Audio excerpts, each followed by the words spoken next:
Namaste, everybody. Hope you're all doing well. Hope you're shining bright as the stars that you are. The stars on your own stage. The stars on your own stage of your own show. Now, people often ask me, but why, if we are the stars on our own stage, if we are the actors and the directors and the movie writers and the editors and all of the above of our own Truman Show, then why would we do this to ourselves? Why would we put our human selves as our soul pre-incarnation? Why would we plan so many misfortunes and so many, like people have said to me, why have you planned this? Why would you come into a life where at the age of 30 you were struck with these two terrible diseases and you're in excruciating agony for so far 14 years and going on and off, on more than off. It's been far more on than off. Why would you do that to yourself? Why would you do that to yourself, Dator? Why would you incarnate knowing that all of that was ahead for your human life to come, that you were incarnating into? Well, there's a few different reasons, and we're going to get those into those reasons now.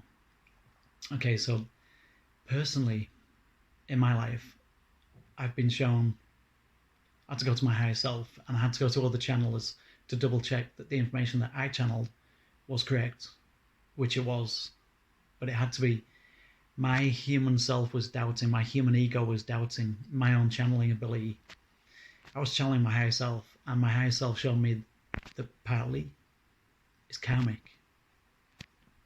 It is indeed karmic in my case. Part of this is paying off lots and lots of karma, balancing lots of karma from my past life when I was very rich and in a very powerful family. We were connected to some kind of royalty, and we were in a very powerful family. And my aim, my goal in that life was to incarnate into this very negative orientated, powerful family that were very cruel to animals and to humans in the 1800s. Okay, and my mission was in that life to overcome all the odds, even if that meant leaving my family and leaving my wealth and leaving my estate and leaving my wife and leaving my children. That's a big thing in any lifetime. And my mission was to break away from the negative and to use my power for the positive, to use my influence for a positive service to others orientation, like Princess Diana did, and they killed her for it. But she still, knowing all the risks, she still went against her own family, came out in the public, and blew the whistle on Prince Charles, of course, and then she went into anti-landmine campaigns, which pissed off the military-industrial complex.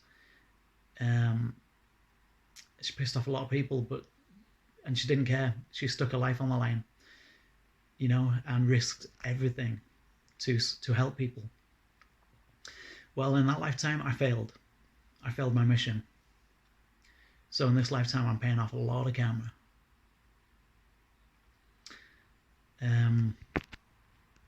That's part of the reason. But then another reason that myself and Sam, a master channeler, and another friend of mine who's a channeler, a few channelers have been involved in this, mediums and psychics.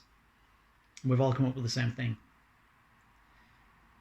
There's a multi-pronged story to this. So number one is I'm under attack. Okay, I think my karma's pretty much paid off by now from that other lifetime that I was talking about, when I was in a rich family and I failed my mission. I failed to break away from the negative family that I was with, and I stuck with the family, and I became quite a cruel person in that lifetime. And in this lifetime, I'm balancing a lot of karma. There's a lot of karma alleviation going on. All the suffering that I've been going through, that's a lot of that was suffering that I put other people through. You see, other people are you. When you realize that we are all one, when you hurt others, you are only hurting yourself. The law of one states that if you do harm to another, you are doing harm to yourself, and that manifests in another lifetime.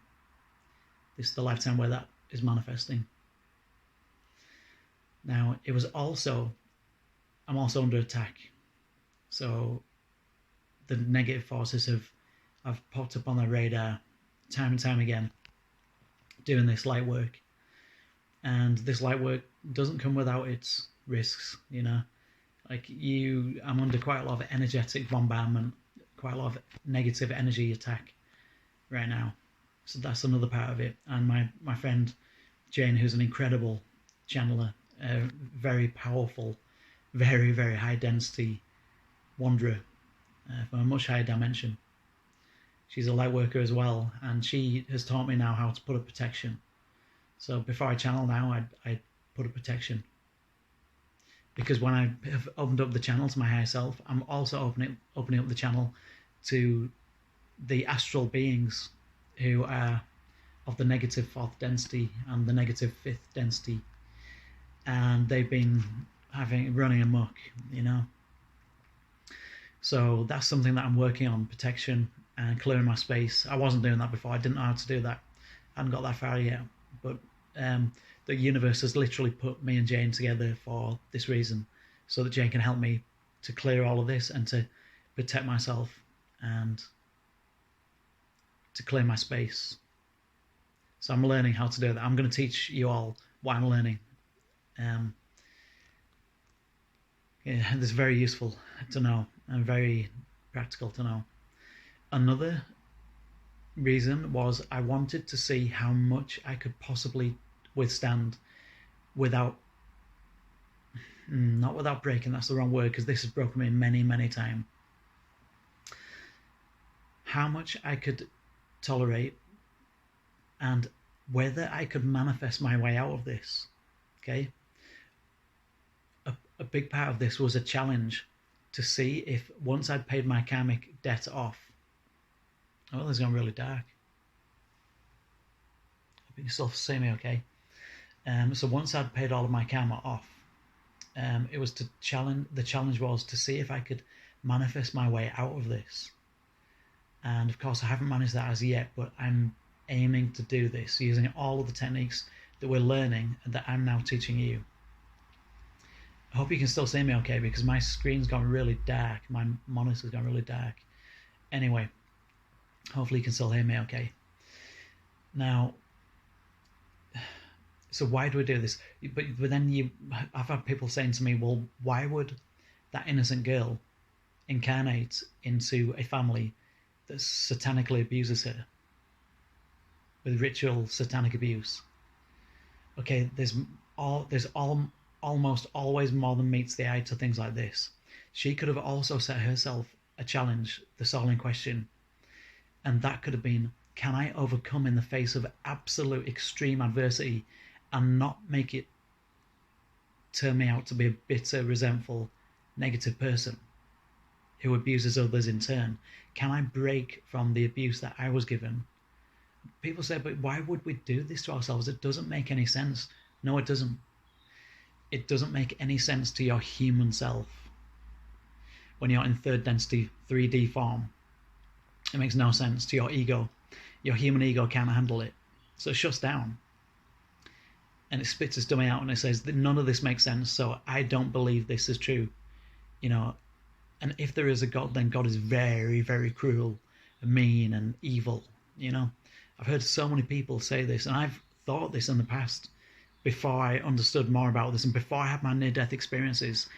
When you go to the source, you realize that the source, the most unified aspect of the source, is pure love and pure light. And then you realize it's us souls who are the ones with the L plates on, who have broken away from the Godhead, and we've gone solo, and we're just trying all these different lives out, mostly our curiosity to see what we like and what we dislike. How do you know what you like until you have found out what you dislike? How do you know what you love until you have been through things that you hate? How do you even know that you hate the things that you hate until you've been through them? Okay, so when you're a fresh soul and you break away from Source as an individualized aspect of God, projected out into manifest reality, or the physical illusion is what the higher beings call this, you are just trying things out. You've got your L plates on still, and you don't know what you dislike until you've tried it. And we're here to try everything. Everything.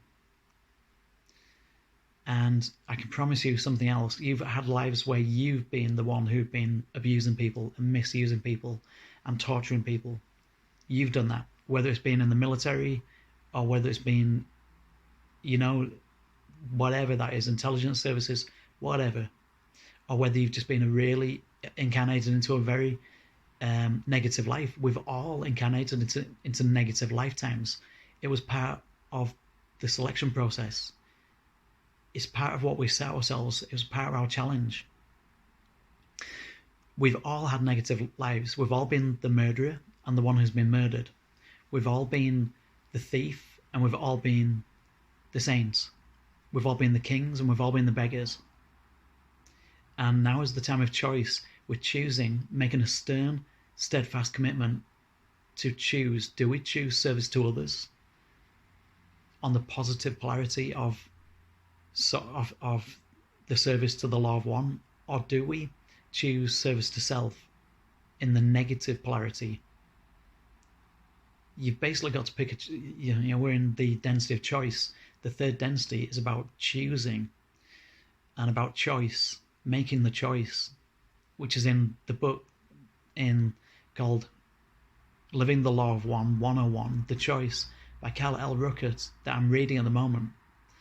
I haven't read much more of that just yet, but I'm going to continue hopefully tomorrow because I'm beginning to improve. It's been a long week. It's been a brutal week. And people say, well, why would you do this to yourself? It's for all of the above reasons that I've mentioned. Can I manifest my way out of this? Can I handle this and not let it turn me into a bitter person? Can I go through this much terrible pain and suffering and agony and debilitation and not turn into a nasty, bitter person who hates life? Well, I love life more than ever at the moment. And that's really something when you can say that in this situation with what people call the suicide disease. CRPS is no joke. It breaks the best of you, the best of us. I hope this video helps.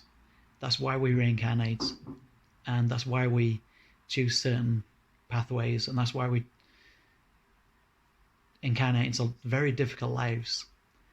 For all of these reasons and more, we are souls with the L plates on, just exploring and trying to figure out what on earth it is that we want to spend the rest of our eternity in this universe doing. And the main choice in this density, in the 3D third density realm, is, do you choose after this, all of this that you've been through, all the lives that you've been through? I know you can't remember most of them, but your soul can. And when you leave this lifetime, your soul will decide, what you want to do with the rest of eternity, hundreds of millions of years, billions of years in this universe. And this is the lifetime to do it in. Do you prefer to serve yourself in a narcissistic, self-service manner, or in a selfish manner, or do you prefer to serve others? And would you want to spend the rest of your eternity serving others or serving yourself? That's the choice you've got to make, Neither one's a right or wrong answer, although ultimately only love is the truth. Anything that is not of love and light and in service to others is truly part of the illusion. The only real truth is love and light. Light and love. Darkness is just the lack of light. Selfishness is just the lack of service to others. When you're serving others, you're serving yourself, because all are one. Okay, that'll do for this video, and Namaste.